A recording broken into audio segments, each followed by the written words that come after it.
Okay, it's 2:18 in the morning in Singapore airport, and I don't know, I don't feel that tired. And behind me is Jorg Martin's Wings of Mexico. Yeah, that's what I expected to see in Singapore, something celebrating friendship between Mexico and Singapore. At any rate, this is Angkor Wat Field Report number 6 now. And I spoke a little bit about how long does it take to fly here. Well, you got to get across the Pacific, and then usually they take you from there to somewhere else.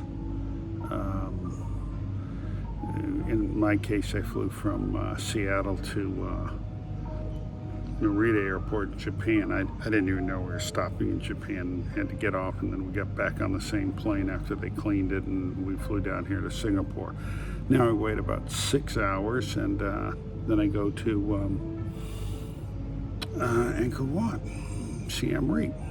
So I noticed that there are all kinds of different flight numbers for the flight going to Siem Reap, but they all leave at the same time from the same gate, so they're all using the same plane. But you see that a lot now in this international travel stuff. So I think it's time to talk a little bit maybe about the history of Angkor Wat, and not the formal history, but the history of Western understanding of Angkor Wat. And by that I mean the modern understanding. In the early 1850s, a man named Henry Mahood went to Angkor Wat, and he wrote about his time there, and he took pictures, and he died shortly thereafter, and his brother collected all his papers and published them, and they made a huge sensation. Now the funny thing is, I've looked at his book and read his account of Angkor Wat. Most of what he talks about is Thailand, Siam, and the King of Siam, and just at the back end there's a little bit about Angkor Wat, but not that much. And his description of the bas-reliefs along the walls of Angkor Wat, he describes griffins, and he identifies monkeys and apes, and then celestial beings, I think is how he puts it, something of that sort. But it's clear that he had no idea what he was really looking at, and that's just the way it was. So that was in the 1850s. Well, his book started getting people in the Western world to come to Angkor Wat. You had to have a lot of money, so this was the outing of the super rich at that point. And that was in the 1860s. Two different groups of people at least came through and took pictures of Angkor at that time. One was John Thompson, not the basketball coach, but a different John Thompson. He traveled through China and Southeast Asia and Malaysia and took pictures. So there's some pictures of Angkor Wat and the surrounding temples at that time. And then there was also a German firm, Mayer, I think is how it's pronounced, that, or Monsieur, something of that sort, that took pictures for a study of comparative archaeology. Okay. And those are the old pictures from the 1860s. And then, you know, over the decades, you saw some other people doing some other pictures. But now, what really gets interesting to me is the accounts that we have and how they were reported. When I first started looking into this, I don't know, 15, 20 years ago, you got just a very standard thing that there was China sent people down to Angkor around 1100, and there's an account there, and the Chinese, of course, called them barbarians. Anybody not from the Middle Kingdom was a barbarian. And the other thing that the account said, that they were very clean living people. They ate with one hand and wiped themselves on the toilet with the other. That was a big deal, at least reportedly. So that was about all we had. And it turned out there was another accounting from the 1500s, a Portuguese account, but it wasn't discovered till the 1950s. And the reason for that is very interesting. There was this fellow who was the official librarian to the King of Portugal. And whenever an explorer came back or whatnot from wherever, from a boat, he would interview him and say, "Hey, what did you see? What did you discover?" And he had a very accurate picture of daily life in Angkor at that time and what life was like.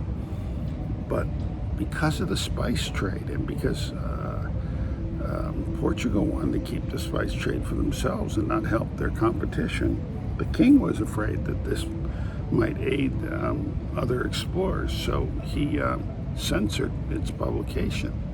So it didn't come. So it was a state secret. So it didn't come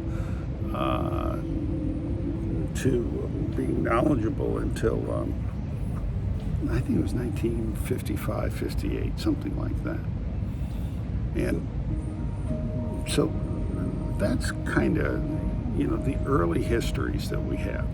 Now, if we look in the 1920s and 1930s, when well-heeled travelers were coming here, there are two accounts. There are two authors that are of interest. One is Richard Halliburton, and that's where I first read about Angkor Wat. And he published two accounts of it. One was in his Book of Marvels, and it's about a 7 or 8 page thing, and he makes it sound very mysterious and like there were still tigers living in the temples, and the jungle was closing in, and it was getting dark, and they had to run back to their boats. And that's probably all just hooey. His more authentic account was in his book Royal Road to Romance, and he came from the Malay Peninsula, where he did not have a good time. And he, the way he got to Angkor Wat was you took the ferry, the boat or the ferry that came out of Saigon, and that boat would go up the Mekong River, and he cut across one ear of the delta and met the boat as it started to go up the Mekong River. Now, this river system is very interesting because you have the Mekong River, which flows down from the north to the south through Vietnam and Laos and whatnot. And it's a meandering river. But when the rains come, the river swells, and it swells so much that the river starts to back up, and when it backs up, it goes up this other fork of the river, which is where Angkor Wat is, and the water pours into a lake there known as the Tonle Sap. And so Richard Halliburton was taking this boat that went up into the Tonle Sap, and then in the middle of the night, they told him, "Hey, this is your stop," and he and a woman with her child all got in this boat in the dark in the Tonle Sap with a storm blowing, and they arrived in Angkor Wat. So we have Richard Halliburton's account. The other account that's kind of interesting is a woman.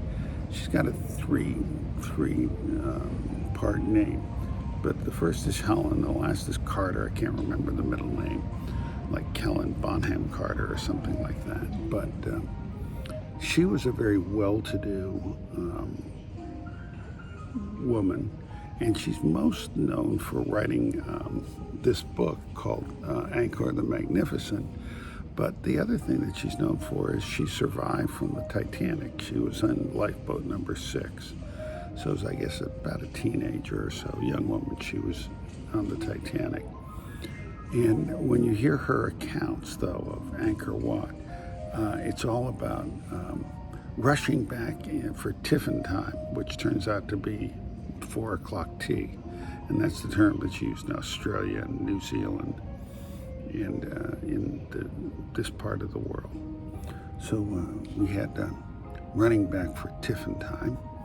And you can almost hear the clutching of the pearls around the neck as she's pulling on the, oh dear, will I make it back in time for tiffin time, and I have to get dressed or not.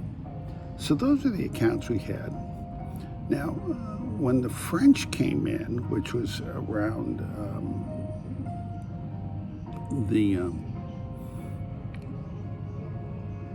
sometime in the 1800s, I guess it was, and they came into Cambodia because they were worried about the British being in Burma and expanding their influence farther over, so they wanted to sort of stop that British influence. So the French spent a lot of time and resources in Cambodia, which they called Indochina. And Indochina included Laos and Vietnam and Thailand. So they did some real studying of what was there. And there are inscriptions in Angkor Wat and the surrounding temples. And one man, George Coes, I think his name is, he knew both Sanskrit and Khmer, because those are the two languages that are written on the inscriptions in Angkor Wat. And so he studied and translated all those inscriptions. And I thought there was just a handful of them. Turns out he had like 6 or 8 volumes. Each volume was about 150 pages. So there was a lot of information there. And from that information and some archaeological digging that was done, they were able to piece together pretty much the history of the Khmers and of Angkor Wat. And they got a pretty good king's list, and that came out in the early 1950s. So we have that information. And now here's another thing that's interesting. The old Chinese accounts talk about the land of Fujian and another land like that. And so in those earlier accounts, they talked about the land of Fujian. Now, people don't think it really ever existed. There's debate about that. So if you had information before the mid-1950s, or even the latter part of the 1950s, you really didn't have a good idea what was going on in Angkor Wat. And so then, the French spent quite a bit of time mapping and looking at the area. And then LiDAR came in.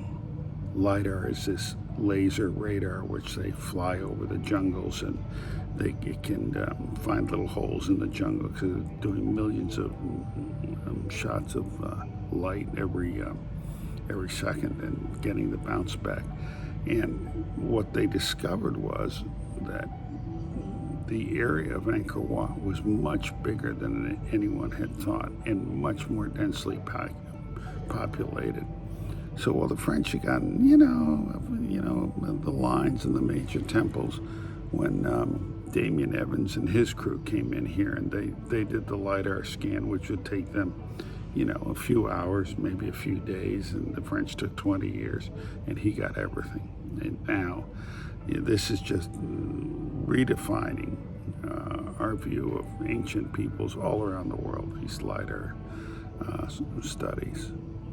So that's kind of the history of the documentation of Angkor Wat and what was going on. And then when we go through the various temples, we'll talk about that. So that's the end of this little field report.